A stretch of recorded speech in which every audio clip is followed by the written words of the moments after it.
This is Life Lessons Lounge, and I'm Migena Gjerazi. Here, we explore diverse life stories and the wisdom they hold. Let's delve into the stories that shape us, teach us, and connect us all. In this episode, we welcome Melody to the lounge. She shares her rich and diverse background, having lived in the US, Colombia, the UK, and now Portugal. Melody discusses the challenges and growth she has experienced, particularly through difficult relationships and moving countries. She emphasizes the importance of self-compassion, regular practice like meditation, and courageous acts such as the Camino de Santiago pilgrimage and Vipassana. Melody also talks about her passion for teaching yoga and helping others find their purpose, trying in lessons from her journey to offer advice on dealing with anxiety and self-discovery. Thank you for listening and subscribing. Welcome, Melody, to the lounge. This is the lounge. I love it. Sophie, Thank you for being here. thank you. Thank you for having me. Well, I wanted to start with you introducing yourself. Who's Melody?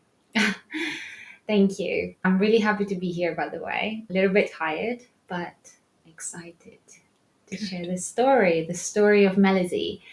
So, where do I begin? Good question. I guess you could say, like, I could start with, the kind of obvious things, like where I'm from and etc. That certainly like builds a little bit of a picture, right? Yeah. So I was born in the US, and my family my mom used to live in Colombia, and she moved to the US. She's from Colombia, I should say. So she moved to the US when she was really young, and I was born, and then eventually all of us moved to Colombia. So as a child, I spent 3 years of my life in the US and then 10 years in Colombia.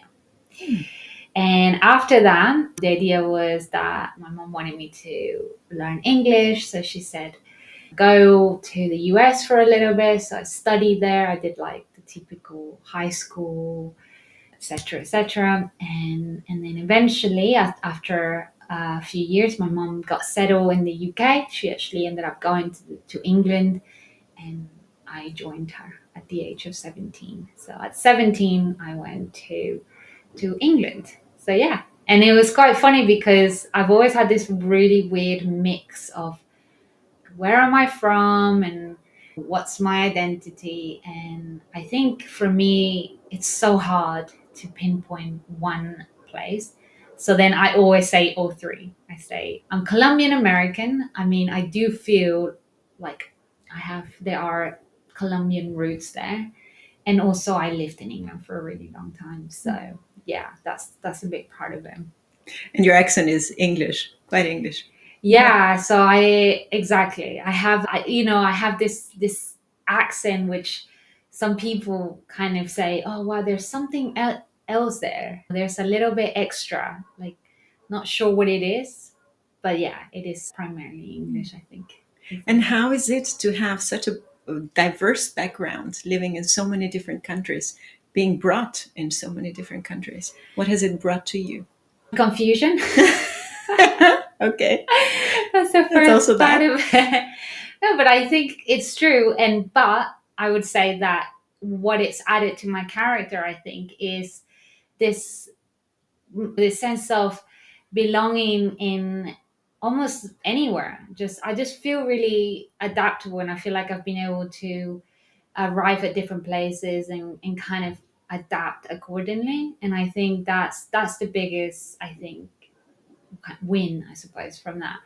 And then I have this very contrasting cultural, experiences, right? So if I think about Colombia as the first one, there's, most people might initially say, "Whoa, Colombia, exotic and like colorful and friendly, happy people." That's usually, these are characteristics of certainly Latin American people, right? Fiery, passionate, all this kind of stuff. And I have those. And then that's nicely balanced, I think, with this more, I would say, how can I diplomatically describe British culture? It's just maybe a little bit subdued, a bit less in your face, more, restrained, I suppose, and grounded as well, less emotional. So I have these very contrasting characteristics, and I think that's kind of fun, I suppose. I find that But kind I of fun. guess contrasting and complete as well. Yeah, I suppose so. Yeah, that's true. It makes Yeah, exactly. amazing. And now you're here in Portugal. Yes, exactly. I've been living in Portugal for 3 years. I came here exactly during COVID times. So it was May 2020. And so I think that, yeah, at the time I did not have any intention to come and live here. That was not the plan. So were you only visiting? Yeah, pretty much. So at the time I was actually running away from a very toxic relationship. It was a little bit of a tough time. I knew that if I didn't leave, I would probably end up back with the person, and that was not okay. That was not going to be good for me. And it was just this vicious cycle that kept happening over and over again of breaking up and getting back together, breaking up and getting back together. So yeah, it was so Portugal was a kind of refuge. I knew somebody here that had land. Obviously at the time it was 2020. Imagine thinking back to those days, nobody knew how long the lockdown was gonna last. So it was we were just thinking, at least I was thinking, okay, so maybe a month or maybe 2 months. So during that time, I can go and live in my friend's land. And this was May. So my calculations were I should probably be returning back to the UK by the end of September, maybe. And as it happens, I didn't go back to the UK by the end of September, but I went back in March of 2023, which is exactly just under 3 years later. So, yeah, that was completely not planned. Because after spending some time in the land and being in a farm, I started to think, I want to go to other places. I've never traveled. I want to know what that's all about. So yeah, I kind of did that. Hmm. So it sounds like Portugal has been quite a healing place. Massively, massively. There's something really special about this place. And I think above all, it's being a place that has helped me heal, but has helped me also connect with who I am and become a bit more courageous. Help me realize that I can be courageous, that I can be, yeah, that I can be a, outspoken and kind of fearless. Yeah. So what courageous acts have you taken? Wow, that's a good question. So I've had the first one. So imagine this. Okay, this is the scenario. So I was really in a difficult relationship a few years ago, and I completely lost myself. I didn't know who I was. And the thing is, what was really difficult about that relationship is that I knew it was really bad for me. But at the same time, I could not let go of it. It was this incredibly obsessive, addictive relationship that I knew that it was kind of killing me. At the same time, I could not release him. And I just kind of became like a shadow of myself, with a lot of things, smoking a lot, drinking a lot, just doing whatever I could to kind of numb the feelings of anxiety, just constant anxiety and fear, and just not knowing what to do, not knowing how to move forward. And then one day, just because I was in that frame of mind of enough, I have to change something, I decided to do the Camino de Santiago. And so this is something that, like, I think would have absolutely terrified me. If you'd asked me a few years before that one day I was just going to get up, go and buy some boots, and just decide, okay, I'm going to just walk on my own for 10 days, 290 kilometers, and I wouldn't have believed it. But I was so desperate, and I was in need of change so much, change of scenery, change of food, change of people. That was one of the first courageous things that I did, was probably just jumping on a flight to Portugal, I would say. But I guess that would be the second one. Then shortly after, the best thing that happened was that I discovered that I actually wanted to teach yoga. So I remember once I was just covering for a friend. I didn't have my certificate by then, but I was just covering. And I had already done a few courses, and I more or less knew a really good sequence that I knew I could teach, and I felt it was, reasonably safe. But I don't know how. I just remember thinking, okay, I'm going to just teach this class. And I just stood in front of people, and it was like an out of body experience. I saw myself walking in front of people and just saying, I'm going to teach this class. I'm just going to teach. Amazing. And that was amazing for me. Yeah, that was really amazing. I did. So all these different moments of my life, they really revealed parts of myself that I didn't even knew were there. It was really quite, yeah, surreal. Oh, that's beautiful. It is courageous, indeed. Mm. And especially just to think, buy the ticket, go for that Camino, Yeah, yeah, which is yeah. beautiful. Yeah. Yeah, it was just this feeling of that came over me of something needs to change. And it's just, sometimes there are times in life when we really need to rest, and no matter what, you just say to yourself, okay, I know I can't speak for other people, I can only speak for myself, but I know that I've had times in my life when I've just known that I need to just be in an empty room by myself with my feelings, whatever they are. And there are other times when there's just a part that says to me, okay, you've done enough of that. Now it's time to bring some movement, to bring some change. To bring some action. Yeah. Yeah, to bring some action. Exactly like that. Yeah, exactly. Beautiful. If we go just back a little bit, because you mentioned anxiety when you were in this toxic relationship. Yes. And did that anxiety come because of the relationship, or was it present even before that? So I really believe that the anxiety was always there. I think it's funny how relationships will always, oh, I wouldn't say always, but I think some relationships have the power to bring to the surface a lot of things that we really need to deal with, certainly in my experience. Yeah. So you might say, well, in other relationships, those things were already there. There were little whispers of that. But in this situation, this relationship really brought it to the surface. And the main thing that this relationship brought to the surface was the abandonment wound. So being with someone that is kind of avoidant, this is a classic avoidant and nervous dynamic, right? So being in this kind of relationship, as much as we say, look, they're not good for us. They don't make us feel good. We don't feel safe. It's just they're painful, uncomfortable.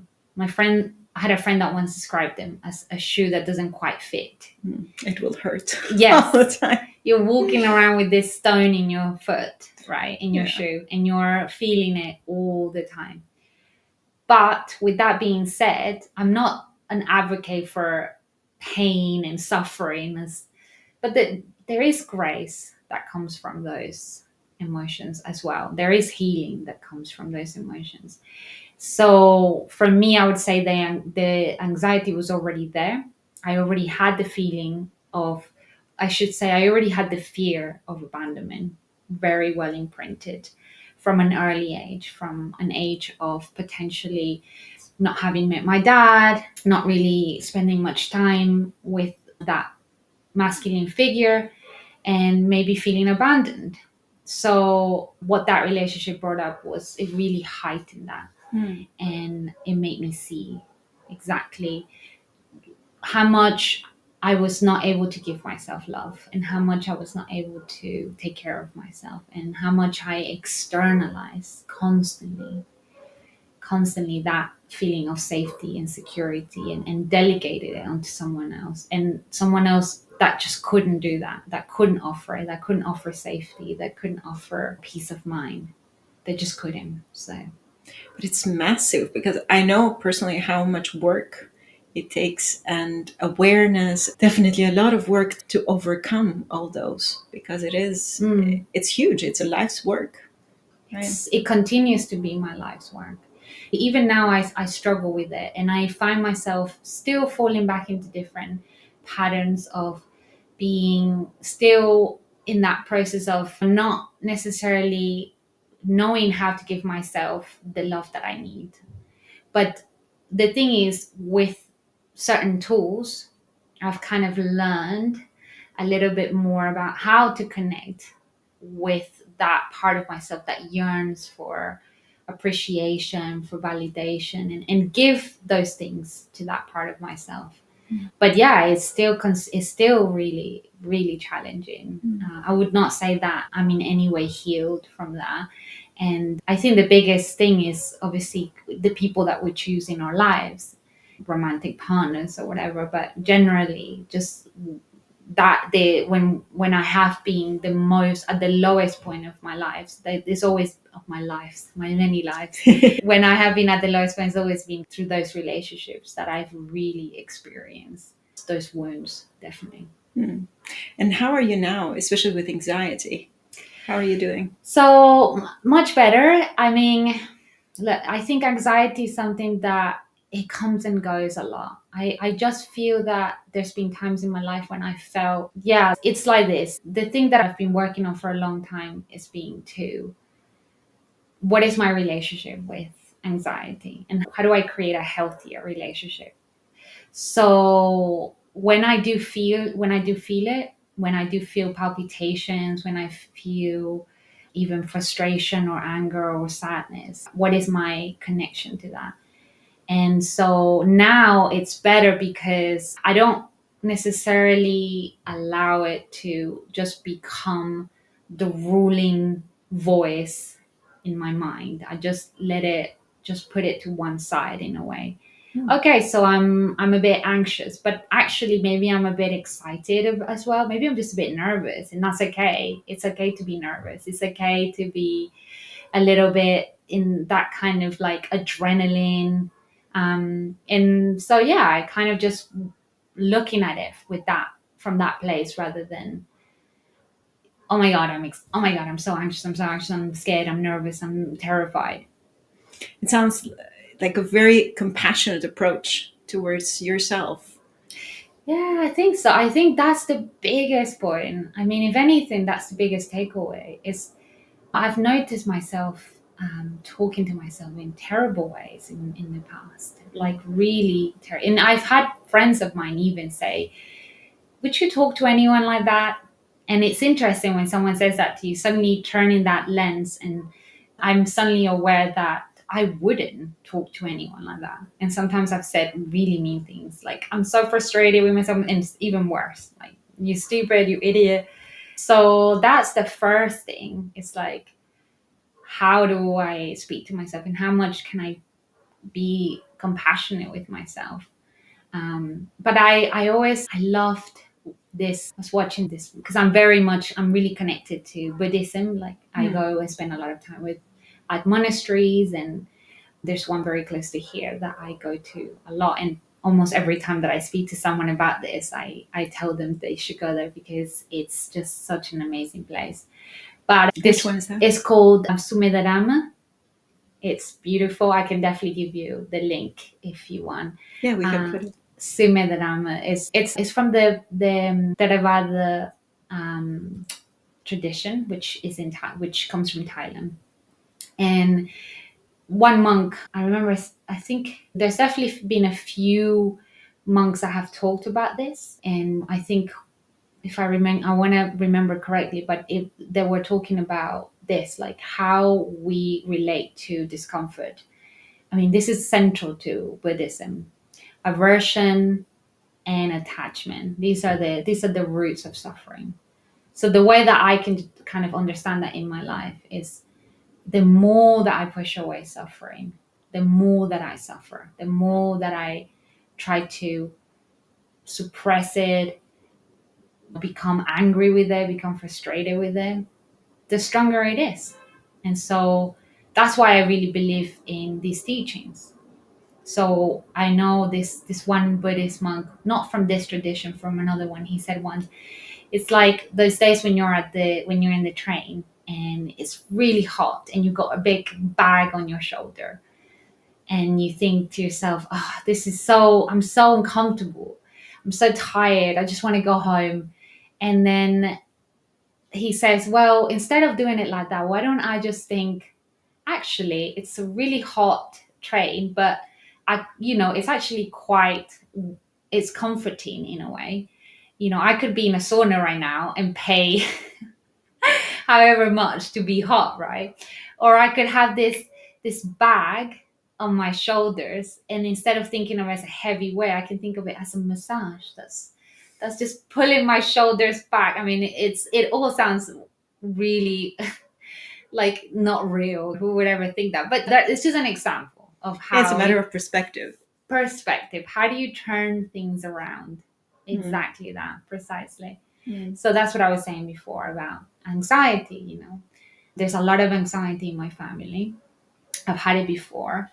And the main thing is focusing on the sensations. What do I feel in this moment? Okay, my heart's beating.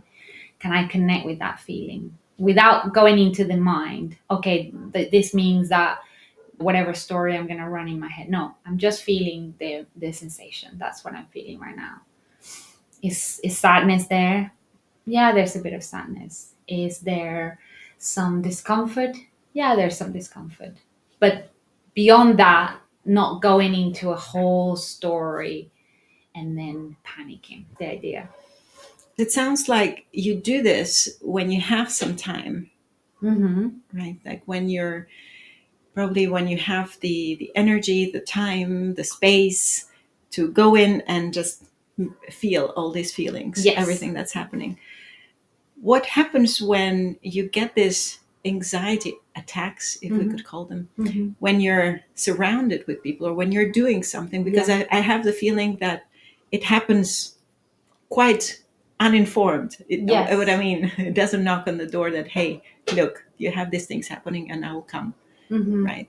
But sometimes I think it's so unpredictable.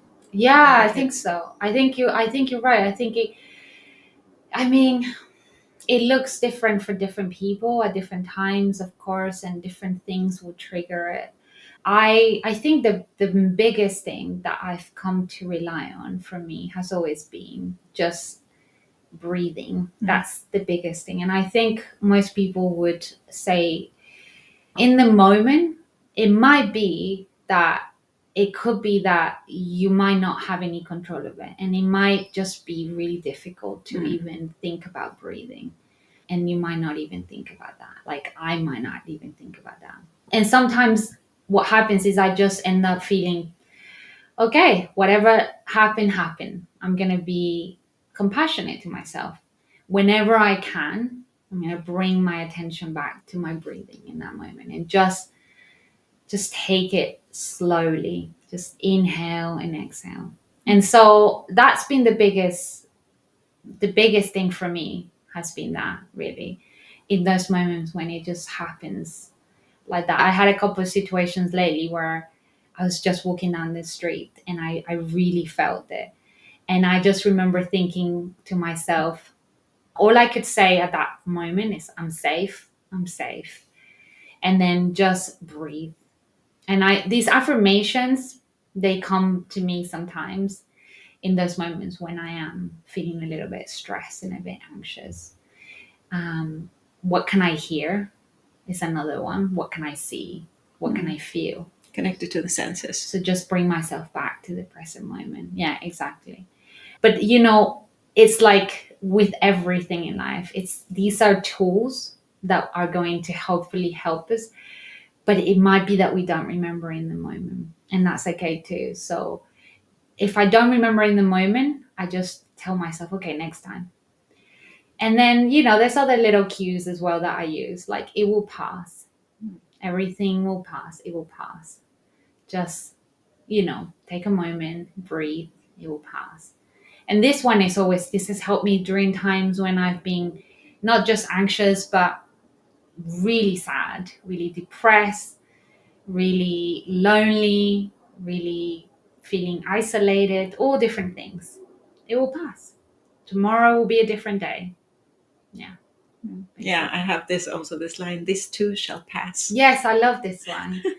Exactly. Yeah. Exactly. This one is really exactly. This is the one that it just keeps coming back to me, and I keep reminding myself as much as possible. Yeah. Oh, that's beautiful. It was so insightful what you just shared right now, because for anyone who's going through Mm. anxiety, I think it really helps to know that there are tools. You can always be compassionate with yourself, bring yourself to the present, Mhm. breathe, have some mantras ready. And Exactly. yeah. Affirmations, absolutely. But I have to say, look, I think the main thing, it's, the thing that's really helped me, if I have to, above all of those things, is just creating a regular practice. Actually, that's the main thing. And I know that's been so hard. Like, I'm not this person that can say to you, for 5 years I've been getting up at 5 in the morning, and that's not me. I love to sleep. Sleeping is like my favorite thing to do. And so I'm not saying, even suggesting that it needs to be like some kind of regimented getting up at, I'm not in the 5 a.m. club for sure. But I have, honestly, I think it's funny because I've had time and time again situations where my life is completely chaotic. Everything seems out of balance, and I am running around, and I don't know each day what's going to happen because everything feels so in a mess. And then I have to remind myself, okay, come back to your practices. 10-minute meditation, 10-minute journaling. And I go through this period and I see how for that month or 3 months of 6 months, So it brings me back, but in different ways, it makes things less of a big deal, right? So when there's a story running in my head about some kind of situation, I'm much more able to step back from it and say, "Oh, that's not that. It's I hear you. It's not that big of a deal. It's okay." And or maybe that's not about you, Melody.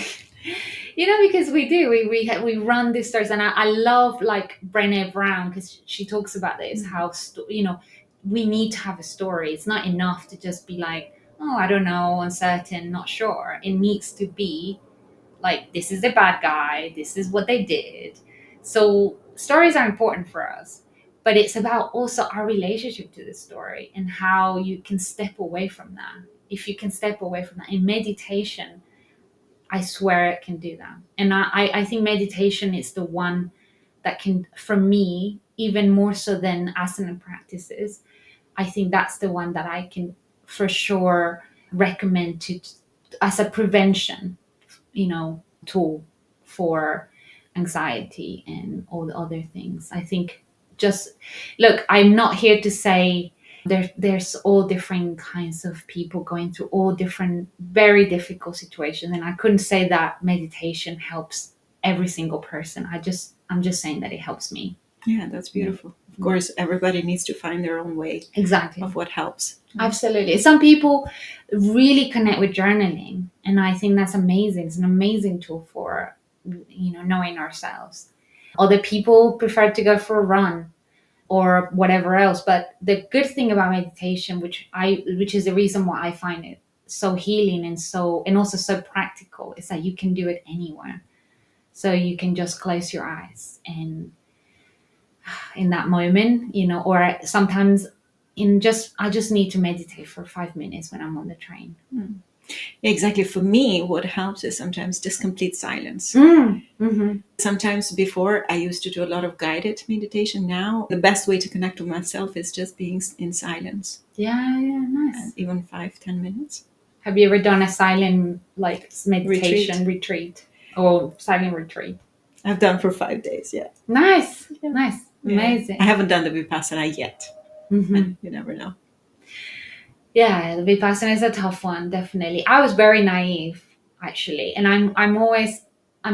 whenever I hear people talking about Vipassana, I think, and when they say, wow, that's hard, I think you're smart, because I was not like that. I was like, 10 days of silence, that's fine. And it was the hardest thing I've ever done, for sure, by far. What did you get out of it? I mean, the thing is, the first time was definitely one where there was a lot How of many times have you blockages. done it? I've only ever Oh, done it twice, but the third time I did it, I was a server. I So see. I've served and I've sat the course. But the first time there was a lot of blockages that were really not conducive to a very good practice. And I actually spoke to one of the teachers later about this, or maybe I didn't speak to him, maybe he just mentioned it in the class. But he said, like, sometimes we have these very big, they call them in the language of Vipassana, they're called sankharas. These sankharas are very strong, and it requires a lot of focus, a lot of meditation to kind of work through them. And for some people, it could be something like addiction to nicotine. Some people find it really hard to, that's all they can think about when they are meditating. But for me, it was my relationship. That's the thing that was really hard. And obviously, that actually used to make me want to smoke. So at the time, it was the two things. But even the smoking, I was okay with after the third day, not being able to smoke, that is. But it was the relationship that kept coming back and coming back and coming back. And so I was never on that first one, I was not able to get past that. It was very painful because it really magnified the difficulties in their relationship, and really showed me how toxic their relationship was. And I don't like the word toxic, really, but when I say toxic, I'm not saying it in a judgmental way. I think two people can be very hurt, and they both hurt each other, and it's not intentional. And I know that I've hurt people when I've been hurt. So I'm not suggesting for a minute that I was like a sort of injured party. I think it takes two to tango, basically. It's beautiful. Yeah, very beautiful perspective, actually. I mean, I've seen it. I've seen people that have done things that they will never do, but they only do them because they are in deep pain. And I know that I've done it myself. I guess that's what it is. I guess that's what we learn when we've done something. We understand the perspective from the other side, right? Anyway, that's the first time was like this. It was a struggle. And then the second time, that's when the real work really began. And that's when I started to understand a little bit more about Vipassana. Vipassana means insight. And so to walk away from from that second one, I was able to get past that, the blockages from the relationship. And this time I started to focus on very much about, I guess you could say, expansive territory regarding awareness and consciousness, stepping away from the story, stepping away from the the things that we perceive to be the most important needs in our lives, identity, opinions, just looking at them. I'm not saying that I don't have opinions or an identity, but I was able to see how these things could be a tool on one hand, and on the other hand, they're also a hindrance as well. They sometimes stops us from connecting on a deeper level with other people, with ourselves. They keeps us in a kind of rigid place. So that was really interesting. Yeah. That's really nice. And what about now, Melody? So now it's all really exciting because for the first time, I'm embarking on a project that really makes me super excited, and I am feeling kind of like in that moment of my life where I want to do something on my own. I want to take everything that I've learned. I've spent so much time in all different retreats and with different spiritual people, teachers, many teachers, and just I'm sort of putting it all together in a way that hopefully I can help people. So a few years ago, I started working at a hostel, and I started to meet lots of young people. And a lot of people that I met were coming to me with this question, and the question about what should they do with their lives, not asking me specifically, but they were just searching for answers. And so in conversations, it would come up that they were looking for purpose and meaning. And I think that's we've all been looking for, right, for a long time. So they're not unique cases for sure, but it just so happens that in a hostel environment, you just get to meet so many people like that, because that's the place where a lot of people go to start new adventures and meet new people. So with that being said, so after spending a lot of time teaching yoga and meeting lots of different people, and not necessarily just young people as well, just connecting with lots of different people, I decided that I wanted to put into the world some of the things that I've learned through yoga, through meditation, guided meditation. And what's even more important for me as well is to continue my journey of healing and working on myself as well. So they go hand in hand, really. This whole idea of serving people, and at the same time, it's about me also growing and yeah, continuing that journey, right? But that's the main part of it. But actually, more than anything, I'm just becoming more and more working more on fear. Fear is a big part, like I was saying to you before about being courageous. So I've started to challenge myself physically more through my yoga practice, taking on other challenges like climbing and bouldering, and just understanding a little bit more about what I can do, what the body can do, and how amazing the body is, and all the things that it can do. I love that there's a beautiful quote that says sometimes it's about feeling strong. You don't necessarily need to, it's not about being strong, but feeling strong. I think that's from Into the Wild. And I love that line because that is kind of what I've been working on for a while. Going from that place of feeling like a shadow of myself, not knowing myself, feeling weak, alone, and then slowly and slowly and slowly, not only getting to know myself, but actually realizing that I am stronger and feeling strong, and reinforcing that by being active, by standing out, hopefully going in front of people, teaching yoga, connecting with people, and stepping outside of my comfort zone more and more. I love that. I love that. Thank you. I appreciate So, that. what advice would you have for people going through the same, especially in terms of difficult relationships and finding self, Yeah. getting out of the shadow and more into themselves? Yeah, sure. This is I love this question. Yeah. Because I think we, first of all, we have to understand what those relationships can teach us. I think that I don't want to say that we should get into difficult situations so we can learn, but I mean, once we are there, it's so crucial to get something from that experience. I think that's the first thing.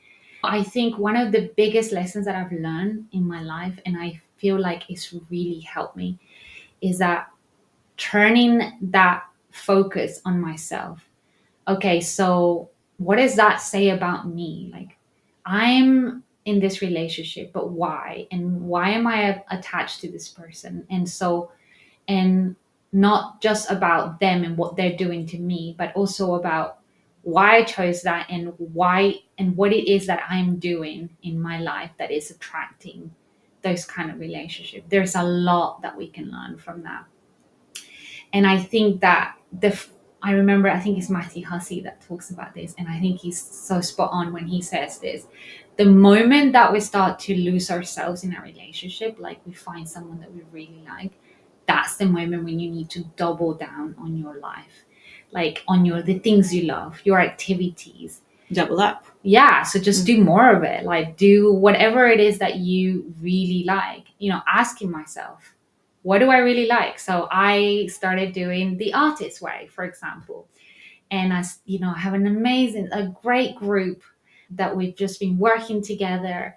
And so I'm so happy because I am finally throwing myself into the things that I love, the projects that I love. So whether it's yoga, whether it's my yoga teaching, and now the yoga cards. The yoga cards, yes, Yeah. exactly. The yoga cards, which are like a dream. They were a dream to get these yoga cards. And they incorporate as well the two things that I love, which is painting, art, and creativity, right? Expression. So now the artist way is also giving me an extra little community to be able to work with. So that's what I'm saying. So doubling up on the things that you love. But so these things can only happen really after you take your time to feel your feelings. That's the only thing. You cannot force these things. I mean, I just feel that in those moments, those dark nights of the soul, that we just hold on to ourselves with everything we got and just remind ourselves this will pass. Tomorrow will be a new day. And as long as I've got some energy and I've got a little bit of, I've got my body and I've got my health and I can, get some rest, as much rest as I possibly can. I'm not going to push myself to be productive and do everything if I possibly can. I mean, I know sometimes that's not possible. Sometimes we do have to go to work. Sometimes we do have responsibilities. But if I can, I'm going to give myself the time that I need to rest and recover. And then I know that at some point, when things start to get a little bit better, I feel a little bit more energized. I know that I can start over. I remember this is actually something I learned at the Vipassana Center. This teacher said, you can always start again. You've always got that option. So even if it's not today or tomorrow, you've always got an option to start again at some point. Yeah, and also ask for help as well. Yes, we don't need to do things on our own. Of all the time. course, absolutely. That's a big one. That's a really important one. Yes, of course. And this takes a lot of vulnerability. And I think it's that sitting with ourselves and feeling the things that we need to feel that gives us the vocabulary, I think, to be able to reach out for help. I think, hey, I don't even sometimes maybe asking for help means actually just talking through what you're going. And maybe it's just a conversation with someone that can help you even know how you feel about something as well. But yeah, I don't know. That's just what I've learned so far. Yeah, it's beautiful. It's a lot. A lot of wisdom. You're so inspiring, my dear. Thank you so much. It's been so lovely, and thank you for being so open and honest and courageous. Thank you. Thank you. Thank you for sharing with us. Amazing. I'm so happy. Really appreciate it. Really. It's been really nice to be here and yeah, share a little bit of my story. And I hope it's useful. Like I said to you before, that's always the dream, to be able to help. I don't know, somehow sharing and Absolutely. And helping. I think there are so many people that will find themselves in what you shared. So thank you for that. Sure. Well, sure. You're welcome. Thank you for being with us in the Life's Lessons Lounge. Remember, every story has its wisdom. Join us next time for more insights and inspiration. Until then, keep learning, keep growing, and keep sharing your own story.